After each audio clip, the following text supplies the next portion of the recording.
Oh, well, hello there, boys and girls. It's so nice to see you. I am Mrs. Michael, and I am the Director of Curriculum Instruction for the district. And I'm so happy that you came by to see me today. I wanted to share a book with you for Read Across America Week, and it's one of my favorite books. And since Mrs. Dodato recommended it to me, I'm sure it's one of her favorites too. Okay. The book is called The Other Side by Jacqueline Woodson. It's a fantastic book, and I'm sure you'll think the same thing too after I finish reading it. So let's go ahead and dive right in.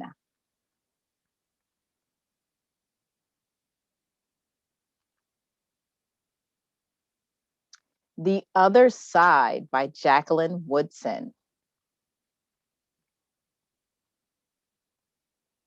That summer, the fence that stretched through our town seemed bigger. We lived in a yellow house on one side of it. White people lived on the other.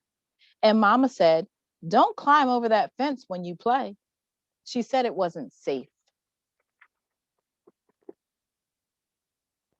That summer, there was a girl who wore a pink sweater. Each morning, she climbed up on the fence and stared over at our side. Sometimes I stared back. She never sat on that fence with anybody. That girl didn't. Once, when we were jumping rope, she asked if she could play. And my friend Sandra said no without even asking the rest of us.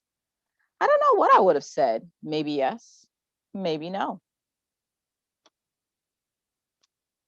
That summer, everyone and everything on the other side of that fence seemed far away. When I asked my mama why, she said, because that's the way things have always been. Sometimes when me and mama went into town, I saw that girl with her mama. She looked sad sometimes, that girl did. "Don't stare," my mother said. "It's not polite."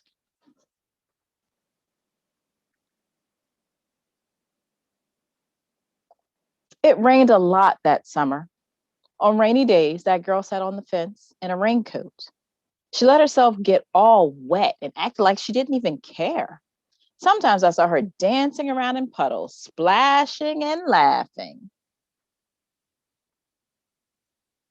Mama wouldn't let me go out in the rain. "That's why I bought you rainy day toys," my mama said. "You stay inside here where it's warm and safe and dry." But every time it rained, I looked for that girl, and I always found her somewhere near the fence. Someplace in the middle of the summer, the rain stopped. When I walked outside, the grass was damp and the sun was already high up in the sky. And I stood there with my hands up in the air. I felt brave that day. I felt free. I got close to the fence and that girl asked my name. "Clover," I said. "My name's Annie," she said. "Annie Paul. I live over yonder," she said, "by where you see the laundry. That's my blouse hanging on the line." She smiled then. She had a pretty smile. And then I smiled, and we stood there looking at each other, smiling. "It's nice up on this fence," Annie said. "You can see all over." I ran my hand along the fence. I reached up and touched the top of it. "A fence like this was made for sitting on," Annie said. She looked at me sideways.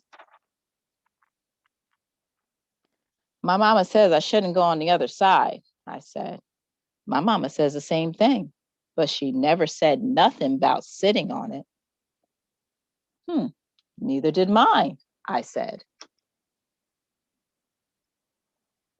That summer, me and Annie sat together on that fence.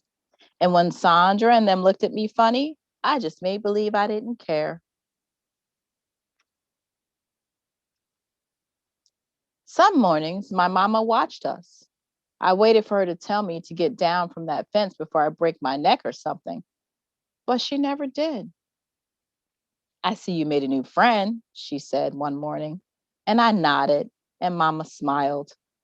That summer, me and Annie sat on that fence and watched the whole wide world around us. One day, Sandra and them were jumping rope near the fence, and we asked if we could play. "I don't care," Sandra said.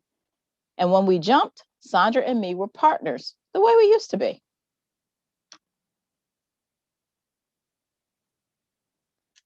When we were too tired to jump anymore, we sat on the fence, all of us in a long line. Someday, somebody's going to come along and knock this old fence down, Annie said. And I nodded. Yeah, I said, someday.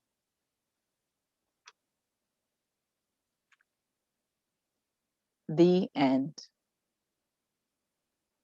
Wow, what a powerful story. I hope you enjoyed it as much as I do. I want you to think about the symbolism in that story for a minute. Think about the fence and what that fence could possibly represent, and how those two girls, Annie and Clover, not only changed their lives, but the lives of their friends and family. That's a lot to think about. Well, hopefully you'll get a chance to talk about it with a partner in class. So if you have the time, have a discussion with your partner about this book and what you learned from it. All right. Until then, enjoy the rest of your week.